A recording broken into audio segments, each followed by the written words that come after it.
ಆತ್ಮೀಯ H16 news ವೀಕ್ಷಕರೇ, ನಾನು ನಿಮ್ಮ MI ಮಲ್ಲಪ್ಪ ಜೋತ ಅವರು. ವಿಶೇಷವಾಗಿ ಈಗಾಗಲೇ ಧರ್ಮಸ್ಥಳದ ಪ್ರಕರಣ ನಿಧಾನಕ್ಕೆ ತನ್ನ ಆಕ್ಟೋಪಸ್ ಹಿಡಿತವನ್ನು ಹೆಚ್ಚು ಮಾಡ್ತಾ ಇದೆ. ಅದರಲ್ಲೂ ಈ ಆಂತರಿಕ ಭದ್ರತಾ ವಿಭಾಗದ ಪೊಲೀಸ್ ಮಹಾನಿರ್ದೇಶಕ ಪ್ರಣವ್ ಮೊಹಂತಿ ಅವರು ಖುದ್ದು ಹಾಜರಿದ್ದು ಕಳೆದ 2 ದಿನಗಳಿಂದ ಎನ್ಕ್ವೈರಿ ಮಾಡ್ತಾಯಿದ್ದಾರೆ. ಅವನನ್ನು ಪ್ರಶ್ನಿಸ್ತಾ ಇದ್ದಾರೆ.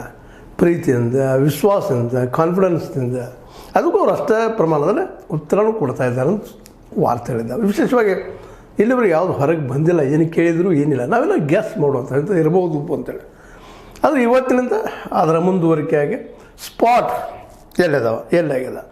ಅದಕ್ಕಾಗಿ ಅರಣ್ಯ ಇಲಾಖೆ, ಕಂದಾಯ ಇಲಾಖೆ, ಸಂಬಂಧಿಸಿದ ಅಧಿಕಾರಿಗಳು ಎಲ್ಲರನ್ನೂ ಇವತ್ತು ಕರೆಸ್ತಾ ಇದ್ದಾರೆ ಬೆಳ್ತಂಗಡಿಗೆ ಮತ್ತು ಧರ್ಮಸ್ಥಳದಲ್ಲಿ.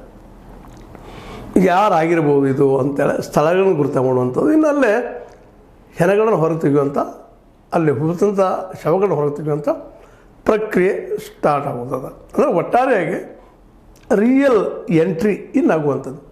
ಆಲ್ರೆಡಿ ಎಲ್ಲರೂ ಕುತೂಹಲ, ಯಾಕಪ್ಪ ಲೇಟ್ ಮಾಡ್ತಾ ಇದ್ದಾರೆ ಇವರು ಅಂತೇಳಿ. ಆದರೆ ತನ್ನದೇ ಅಂತ ಪ್ರೊಸೀಜರ್ ಇದ್ದೇ ಇರ್ತಾವೆ, ಸತ್ಯ ಹೊರಬರಬೇಕಾಗಿರ್ತದೆ. ಜೊತೆಗೆ ಒಮ್ಮೆ ಸ್ಪಷ್ಟವಾಗಿ ಇಂಥವರೇ ಅಂತ, ಯಾಕಂದರೆ ಆರೋಪ ಮಾಡೋದು ಭಾಳ ಸುಲಭ, ಅದನ್ನು ಪ್ರೂವ್ ಮಾಡೋದು ಅಷ್ಟೇ ಕಷ್ಟ.